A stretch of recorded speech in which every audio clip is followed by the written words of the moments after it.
Close your eyes for a moment. Not to visualize, not to practice, not to do anything at all. Just close them. Breathe slowly, as if you have all the time in the world, because you do. Feel the weight of your body against the chair. Feel the simple fact of your breathing in, out, happening without any effort from you whatsoever. You are not making yourself breathe. You are not forcing your heart to beat. The deepest, most essential functions of your existence are happening right now in complete, effortless, trustful surrender. And they have been happening every moment of your life, without struggle, without monitoring, without you needing to control them. Now open your eyes. And let me ask you something.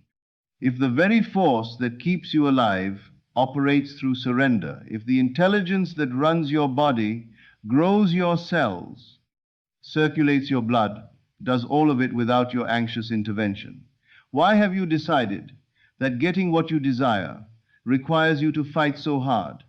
Why have you decided that the same power that manages the unfathomable complexity of a living human being needs your worry to help it manifest a relationship? A sum of money, a healed body, a changed circumstance? Where did you learn that? Because I want to suggest to you tonight that everything you've been taught about effort, about striving, about grinding your way toward what you want, all of it, every last piece of it, is precisely backwards. And tonight we are going to turn it around. Let me tell you what most people believe about manifestation. They believe it is a matter of force. They believe that if they do not push, do not strive, do not grind, do not work hard enough and long enough and desperately enough, they will have nothing. That desire must be earned. That the universe is some kind of cosmic employer who evaluates your effort before releasing your reward. And so they push. They do their practices with white-knuckled intensity. They visualize through clenched jaws. They affirm through gritted teeth. They perform their gratitude and their faith as though they are being graded, as though there is some celestial auditor checking the quality of their feeling and deciding whether it is good enough to qualify for delivery. And then they wonder why it feels like swimming upstream, why the more they try, the more exhausted they become, why the desire seems to stay just out of reach, always approaching, never arriving, like a horizon that retreats as you walk toward it. I want to tell you why. Because anxiety is itself an assumption. When you strive toward something with urgency, with desperation, with the grinding energy of someone who needs to make something happen, underneath all that effort is a belief. A deep, structural, fully operative belief. It is not yet done. That is what all that striving is saying. Every anxious visualization, every desperate affirmation, every frantic technique performed from a place of need, all of it is broadcasting with perfect clarity the assumption that the desire is still absent, still pending, still out there somewhere, waiting to be earned, to be deserved, to be wrestled into existence. And consciousness, which is the only creative force in the universe, which creates not from what you perform, but from what you assume, hears that, and faithfully, precisely, without judgment or mercy, delivers more of the same. More absence, more not yet, more almost but not quite. Because that is what you are most deeply, most consistently, most honestly assuming. So what is the alternative?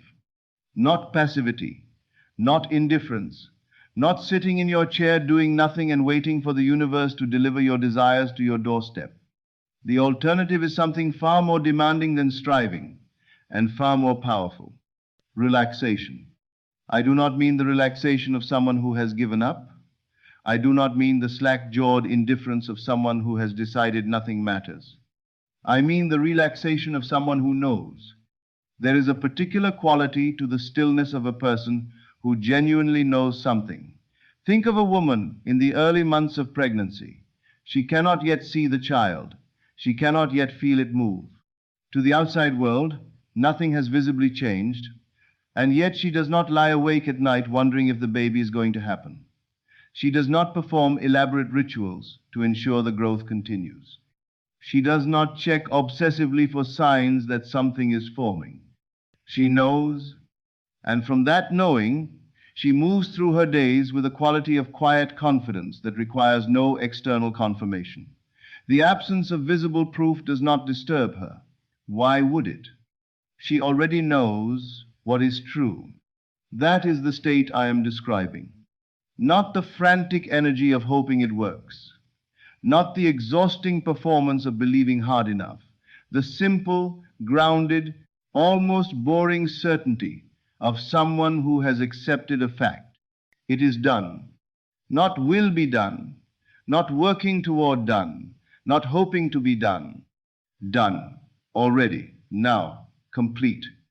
And from that assumption, held not through effort, but through genuine inner acceptance, the world has no choice but to reorganize itself in accordance. Now, I want to say something that may challenge you. The world has taught you that ease is suspicious. It has told you, in 1,000 explicit and implicit ways, that things worth having must be hard to get. That struggle is evidence of seriousness.